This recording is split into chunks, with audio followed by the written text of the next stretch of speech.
अत्यंत पावन और महत्वपूर्ण समय माना गया है। यह वह काल है जब हमारे पूर्वज स्वर्गलोक से धरती पर अपने परिवार से मिलने आते हैं और अपने वंशजों से तृप्ति की आशा रखते हैं।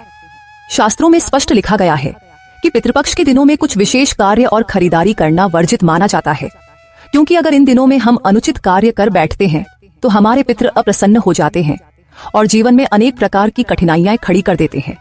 कहा जाता है कि जब किसी परिवार पर पितृदोष लगता है तो उस घर के बने बनाए काम बिगड़ जाते हैं, अचानक लड़ाई झगड़े बढ़ने लगते हैं, धन की हानि होती है और बीमारियों का साया घर से हटता ही नहीं। यही कारण है कि इस पवित्र समय में हर इंसान को सतर्क रहना चाहिए। अगर आप चाहते हैं कि आपके पूर्वज हमेशा आपसे प्रसन्न रहें, तो पितृपक्ष के दिनों में पिंडदान और श्राद्ध जरूर करना चाहिए। इससे न केवल आपके पितर तृप्त होते हैं, बल्कि उनके आशीर्वाद से घर परिवार में सुख समृद्धि भी बनी रहती है। भगवान श्री कृष्ण ने भी कहा है कि पितृदेव किसी कवच की तरह अपने वंशजों की रक्षा करते हैं। जब वे खुश होते हैं तो परिवार पर संकट का प्रभाव पड़ने ही नहीं देते, बल्कि स्वयं संकट को रोक लेते हैं। लेकिन यदि वे नाराज हो जाएं, तो घर में क्लेश, अशांति और विपरीत परिस्थितियां लगातार बनी रहती हैं। यही कारण है कि पितृपक्ष के 16 दिन अत्यंत विशेष माने जाते हैं। ये केवल श्राद्ध कर्म का समय नहीं, बल्कि अपने पूर्वजों को याद करने और उन्हें सम्मान देने का एक अवसर है। इन दिनों में सच्चे मन से किया गया दान और अर्पण हमारे पितरों को प्रसन्न करता है और उनके आशीर्वाद से हमारा जीवन मंगलमय बनता है। दोस्तों, राधे राधे, हर हर महादेव। आज की इस खास वीडियो में हम बात करने वाले हैं पितृपक्ष के महत्व की। साथ ही यह भी जानेंगे कि कैसे आप पहचान सकते हैं कि आपके घर में पितृदोष है या नहीं, उसके क्या लक्षण होते हैं और कौन से सरल उपाय करके आप अपने पितरों को प्रसन्न कर सकते हैं। दोस्तों, शास्त्रों में साफ कहा गया है कि अगर पितरों को समय पर तृप्ति नहीं दी जाती तो वे नाराज हो जाते हैं, और जब पितृ अप्रसन्न होते हैं तो जीवन में कंगाली, परिवार पर संकट और अचानक से खुशियों पर बुरी नजर पड़ जाती है। इसलिए पितृपक्ष के दिनों में एक खास कार्य जरूर करना चाहिए, जिसे अगर आप छोड़ देते हैं तो पितृदेव रुष्ट हो सकते हैं। ये सारी बातें कहीं और नहीं बल्कि शिव महापुराण में विस्तार से वर्णित हैं। बस आज हम इन्हीं बातों को आपके सामने आसान भाषा में रख रहे हैं ताकि हर कोई समझ सके। अब बात करते हैं पितृपक्ष की शुरुआत और महत्व की।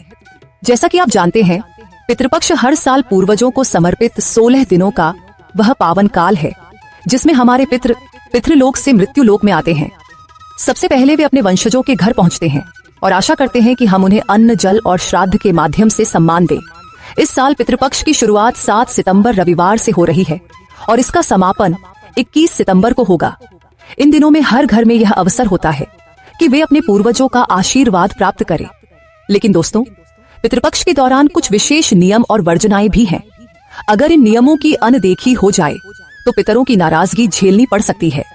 उदाहरण के लिए, इन दिनों में दाढ़ी, मूंछ या बाल नहीं कटवाने चाहिए, बड़ों से बहस नहीं करनी चाहिए और न ही अपशब्द बोलने चाहिए। इसके अलावा कुछ खास चीजें ऐसी भी हैं जिन्हें पितृपक्ष में भूलकर भी नहीं खरीदना चाहिए, क्योंकि माना जाता है कि ऐसी वस्तुओं से पितरों की प्रसन्नता बाधित होती है और घर में अशुभता का वातावरण बनता है। इसलिए पितृपक्ष में हमें बेहद सावधानी से रहना चाहिए, नियमों का पालन करना चाहिए और अपने पितरों के लिए श्रद्धा भाव से पिंडदान व तर्पण जरूर करना चाहिए। यही कार्य हमारे जीवन को मंगलमय और परिवार को समृद्ध बनाता है। तो दोस्तों, इस वीडियो में हम विस्तार से आपको बताएंगे पितृदोष के लक्षण क्या हैं, उससे बचने के उपाय कौन से हैं और पितृपक्ष में कौन से कार्य और वस्तुएं बिल्कुल भी नहीं करनी चाहिए।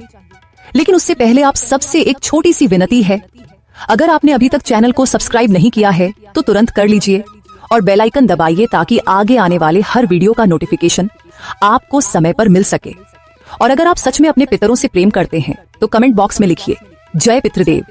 साथ ही इस वीडियो को अपने परिवार और दोस्तों तक भी जरूर पहुंचाइए ताकि वे भी इस महत्वपूर्ण जानकारी से लाभ उठा सकें। तो चलिए दोस्तों, बिना देर किए वीडियो की शुरुआत करते हैं। सबसे पहले बात करते हैं नमक की। शास्त्रों में नमक को दान देने का बहुत बड़ा महत्व बताया गया है, खासकर पितृपक्ष के दिनों में। अगर आप इस समय नमक का दान करते हैं तो यह आपके पितरों को अत्यंत तृप्त करता है। लेकिन ध्यान रखिए, पितृपक्ष के दौरान नमक को खरीदना अशुभ माना गया है। कहा जाता है कि जो व्यक्ति इन दिनों नमक खरीदता है उसके घर में धीरे धीरे बीमारियों का वास हो जाता है और परिवार का स्वास्थ्य लगातार गिरने लगता है। इसलिए नमक की जरूरत हो तो श्राद्ध पक्ष शुरू होने से पहले ही घर में खरीद कर रख लेना चाहिए। अब दूसरी चीज है सरसों का तेल। दोस्तों, अगर आप पितृपक्ष के दिनों में सरसों का तेल खरीदते हैं तो इससे न केवल पितृदेव नाराज होते हैं बल्कि शनिदेव भी अप्रसन्न हो जाते हैं। और आप तो जानते ही हैं, जब शनिदेव किसी से रुष्ट हो जाते हैं तो उस व्यक्ति के जीवन में परेशानियों और संघर्षों का अंबार लग जाता है। इसीलिए पितृपक्ष में भूलकर भी सरसों का तेल खरीदने की गलती न करें। जरूरत हो तो इसे भी श्राद्ध पक्ष शुरू होने से पहले ही ले आएं। अब आते हैं तीसरी चीज पर, झाड़ू। दोस्तों, शास्त्रों में झाड़ू को माता लक्ष्मी का प्रतीक माना गया है। ये घर की नकारात्मक ऊर्जा को बाहर निकालने वाली वस्तु है।